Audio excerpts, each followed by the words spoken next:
That's it. So you're standing up there, and you're looking. So when you're standing so high, out here you might see the sun rise at your eye level or above your eye level. At a beach you'd see it at your eye level, above your eye level. That day at 6:18 a.m. when I was standing there, I was looking down at the sun when the sun was rising. So I could see the earth bend round in front of me. I was so high up in the sky that I could see the sun rise below my feet. And on this earth's horizon, as the earth bent in front of me, this is the first time I realized, yes, in my reality, I experienced that the earth is round.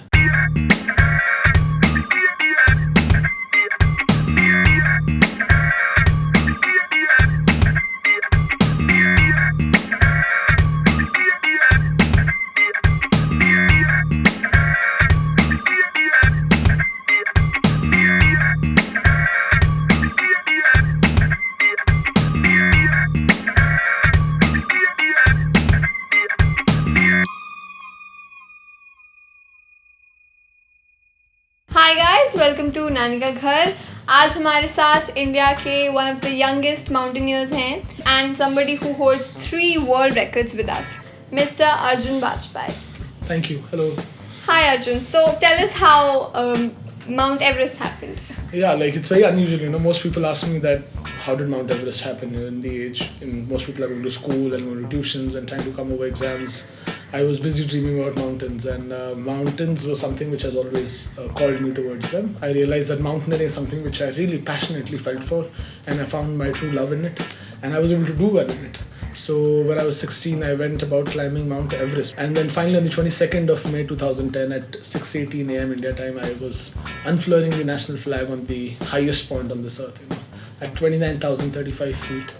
It was good. So Everest happened like that. I was very young and I wanted to climb Everest for a very long time. So Yeah, like at 16, like people are falling in love at 16 and you were climbing mountains. Why? So I don't know why I went about doing it, but I know how I went about doing it. So there was not a reason, but I was never a good academic student. So that doors were shut for me. I got a 52% in my 10th grade. I got a 58 in my 12th. So that doors were closed. My parents were really, really not happy with me taking up mountaineering. They would ask me, back then, ki, how are you going to earn your bread and butter? रोज की रोटी रोजी कैसे कमाओगे? रोज का खाना पीना कैसे चलेगा? लोग क्या कहेंगे? शर्मा जी का लड़का को तो इतना अच्छा कर रहा है, तुम्हारा तो हम क्या करेंगे? हमारा लड़का क्या करता है? पहाड़ चढ़ता है, बैरागी है. तो it was really funny. In a country like India, especially when you take up a sport like mountaineering, the first challenge which you face is, rather than people motivating you, everybody around you is like demoralizing. This is an recreational thing. So it was a little difficult, but I feel challenges are some things which you only see when your focus is off your target. I was very focused. I knew what I wanted to achieve, and I knew nobody else was going to give it to me. I had to work hard for it. I had to make things fall into place. So you have any siblings? I do have an elder sister. She got married last year, and she's a contemporary dancer, and she does her own thing to dance now. So what was her response when you started? She's been very supportive. Whenever I didn't get marks, she would always save my bum. Little bit of a pon kholu at times. Of course. Elder sister. What can she do? But for the right things. She wanted me to become into a better person. What she felt was wrong, then she did not support me in that. But otherwise, all the craziness, she's always supported me. So where did this all start from?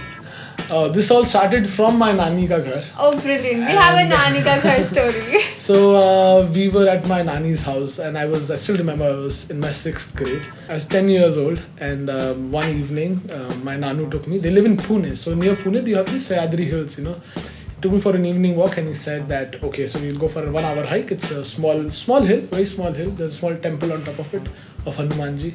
It's called Hanuman Tekadi. So we went on top of it. It took us an hour to reach the top. I was barely 10, psyched out of my head that, we're doing adventure, and I'm climbing a mountain, and wow, this is so cool, And then we reached the top. ऊपर हम लोग पहुंचे.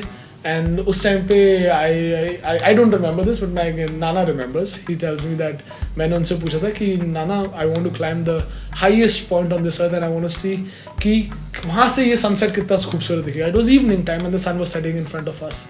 There's some clouds right below us. It was very nice. It was very beautiful. And he says that he asked me that, do you even know what's the highest point on this earth? And I was like, no.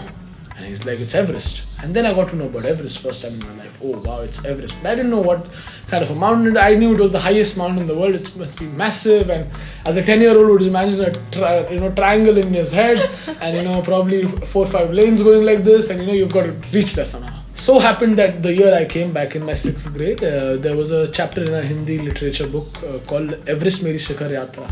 It was an extract from her book. Madam Bachindri Pal was the first Indian lady who had written this extract in her book, and it was that's the first time when I got to know. पहली बार मुझे पता लगा, अरे बाप रे, लोग चढ़ते हैं ऐसे, and there is ice walls, and there is there's lots of snow, and there कई बार avalanches आ जाते हैं, and -30, -40, -60 degree तक temperature जाते हैं. I'm like, wow, this sounds exciting. Life-risking situations, wow. But then that is what I realized. This is what I've learned, because when I was so young, I did not know what an avalanche is. Because I was so young, I was so naive that I did not know what -60 would ever feel. In my reality, I had never felt it. So for me, it was exciting. For me, I did not know, I couldn't imagine it, right? If I had experienced -60, then my life would go back, my brain would go back and say, last time you're learning with you, -60 में ऐसा हुआ था. मेरे पास कुछ reference base नहीं था. So for me, ignorance in a certain way was a bliss sometimes. It worked out in my favor, because a lot of the fears perished. A lot of the fears which general mountaineers know perished because they didn't exist in my reality. I had not faced them. I wasn't beaten down by the hardships of life yet. So certain things in a way motivated me, and I read about this and I said, okay, now one day I have to climb Everest. Not obviously at 10, So after my 10th grade, I finally got an opportunity where I got some time, and I had the courage to express to my principal that I want to go do this basic mountaineering course at Nehru Institute of Mountaineering at NIM, which is like the holy grail of mountaineering in India. So I went about doing that.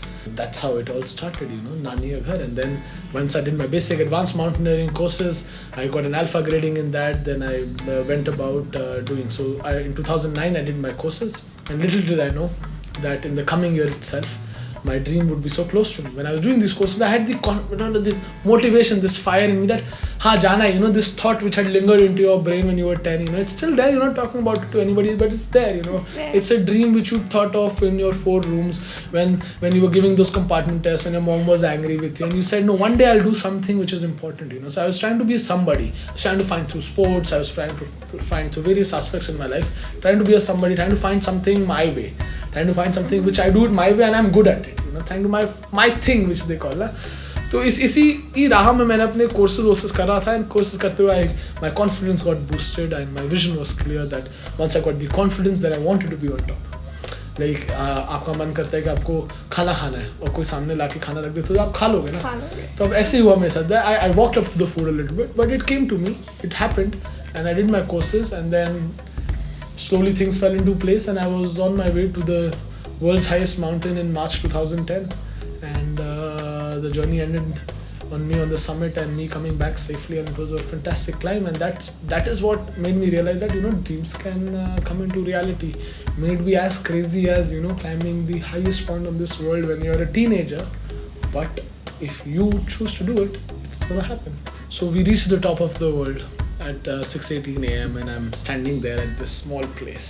जब आप इतने height पे खड़े होते हो, when you're standing at that pinnacle, at the roof of this world. How wide is it? It's about the summit of the highest point on this earth is about this wide as this chair, and three times long as this chair. That's about it. So 1, 2, 3, 4. So that's about it. About 3 feet by 7 feet or 6 feet. That's it. So you're standing up there, and you're looking. So when you're standing so high, out here you might see the sun rise at your eye level or above your eye level. At a beach you'd see it at your eye level, above your eye level. That day at 6:18 a.m. when I was standing there, I was looking down at the sun when the sun was rising. So I could see the earth bend round in front of me. I was so high up in the sky that I could see the sun rise below my feet. And on this earth's horizon, as the earth bent in front of me, this is the first time I realized, yes, in my reality I experienced that the earth is round. दुनिया गोल है. दुनिया गोल है, पता लगा. इस बार सिर्फ पढ़ाई था, अब अपनी आंखों से भी देख लिया कि दुनिया सच्ची में गोल है. दिखता है वहाँ पे. You can actually see there's nothing obstructing your view till the earth itself bends in front of you. And on this earth bend, you're seeing the sun come out. Below you, you're looking down at the sun on this earth's horizon. It's coming out. You never see light travel. आप light on करते हो, light ऐसे आपके आ जाती है आपके पास. But वो सच large scale, इतना बड़ा you're seeing such a wide angle that you see half of the sky is still dark, half of the sky is lit, half of the sky is still glowing with stars, and you can see light travel in the sky. Slowly, all the mountains which were covered with like this darkness start glowing because the snow is glowing on them. It's blue, white, sparkling, and small mountains. It's all covered on this bent earth, and light is traveling. You can see light travel into the sky, and the sun slowly grasps the whole earth under its light, and it's sunrise. And those 15 minutes which I spent on the summit was really required for that 10-year-old boy. Yeah? He dreamed out, he'd set out on something which he very passionately felt for, and he said he wanted to do something. This is the first time he completed a dream. And then there was no looking back, because now he knew what his 2 legs and his 2 hands could do. So then dreams started growing, and now when I came back and I told my Nana, and he referred to the whole story. So it's a very funny thing which happened, you know, how things fall into place if you really want them. From a 10-year-old boy who just thought that one day he's gonna stand on top of the world. It so happened in 6 years that he made it.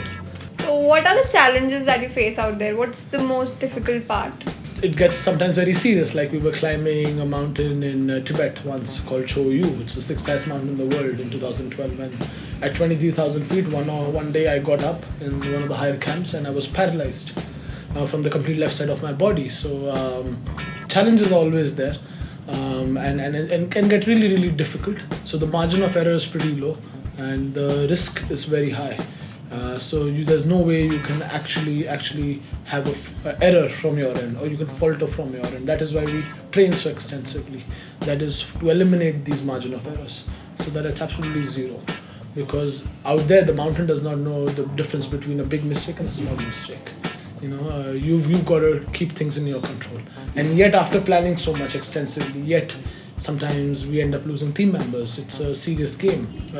It's not often when we start the journey with probably 10 members, we would end the journey with the same amount of members. Like in 2015, when the Nepal earthquake came, we were stuck at 21,000 feet, so we had to come down. For 14 days, we did not sleep. I still remember I had 9 cashews in my pocket, and that is what I kept counting. So that's saying the last moment when I'm just about to break down, that's the time when I'm going to happen. 14 nights we did not sleep. So there are sometimes when you'll be pushed to a certain extent, and some things which you can never last for. That is why you need a lot of mental fitness as well for this. You're the one who explored Mount Kalam for the first time. Absolutely. You named it. We named it. We were climbing this unnamed virgin peak, and Dr. APJ Abdul Kalam, late president of our country, was one of the biggest motivators. He showed me the power of a journey. Like if he, from a very humble background of a fisherman's son born on a ghat of India, could become the president of my country, the largest democracy in the world. I have so much more than this. I'm born in a much more luckier place. I have access to much more knowledge. I'm much more worldly wise. I have access. I today hold an iPhone. I don't get this. Today's generation holds an iPhone and they say we don't know what's happening. I'm like, what the hell are you doing on it? You know, like on the touch of a phone today, I can get connected to thousands of people. There are more motivated people than me who have the capability of doing more than me, but just their power reaches out to me with the power of social media today. So I have so much more, and he inspired me to take this journey. He showed me that if he could take on a journey from there to the president of the largest democracy in this world, I can do so much more. I can do so much more in my journey. So he inspired really in doing this, and then because he played such a big motivator in my life, we climbed an unclimbed virgin peak in Spiti. It was 6,120 feet, 120 meters high.